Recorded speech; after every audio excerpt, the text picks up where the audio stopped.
What's going on, everybody? Back again with another MMA video. No, not another one. This will be my first MMA video. All right.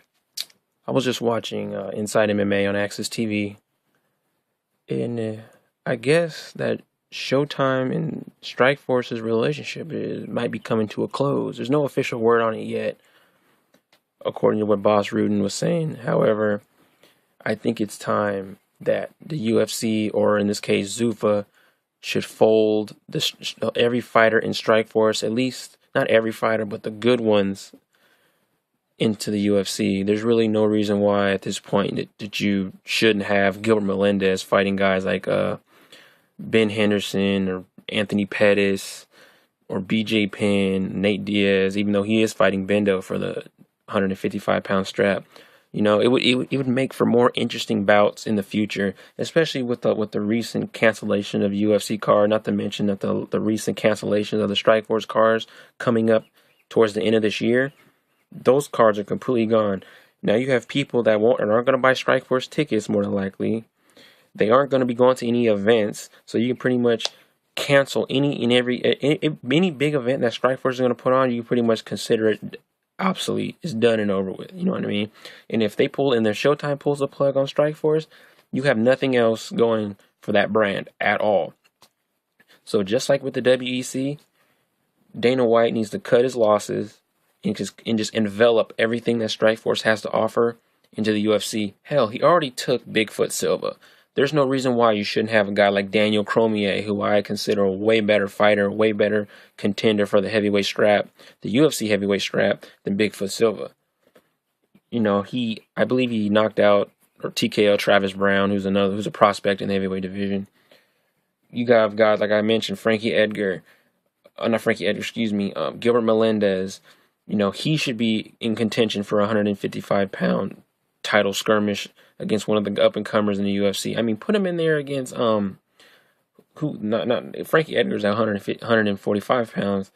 So you can put him in there against like Gray Maynard or Clay Guida, even though he already beat Clay Guida for the lightweight strap back in Strikeforce years ago.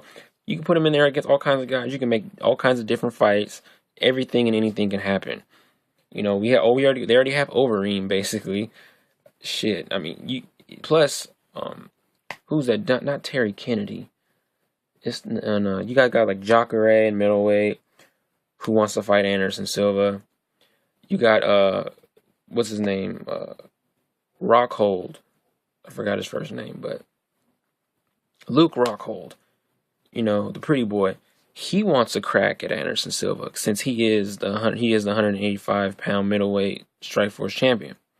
That's another fight you can have going on right now. I mean, you got it's like UFC is like going through a drought stage, kind of like they were in the early beginnings of the UFC when Zuffa started to run it.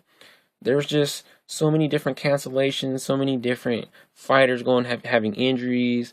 You know, you forcing your number one fighter on the brand to go up to 205 and fight Stephan Bonner, and Dana White is trying to hype the fight between Anderson Silva and Stephan Bonner as if Bonner actually has a chance of defeating Silva.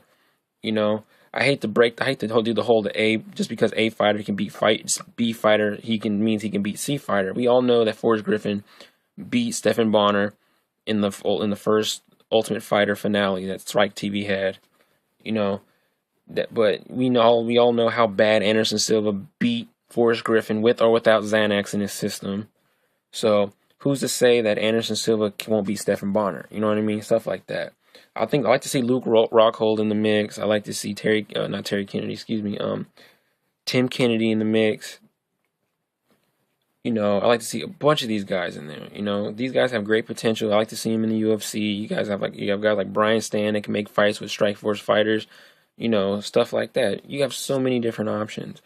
Then you also there's also the possibility of Bellator maybe getting in on the action, you know. But I believe that the UFC has say-so over Strikeforce fighters before Bellator can even put their hand in there talking about, oh, let me get this fighter, let me get that fighter, let me sign him, you know. So it's obvious the champions of Strikeforce will end up in the UFC at some point, if not by the end of the week.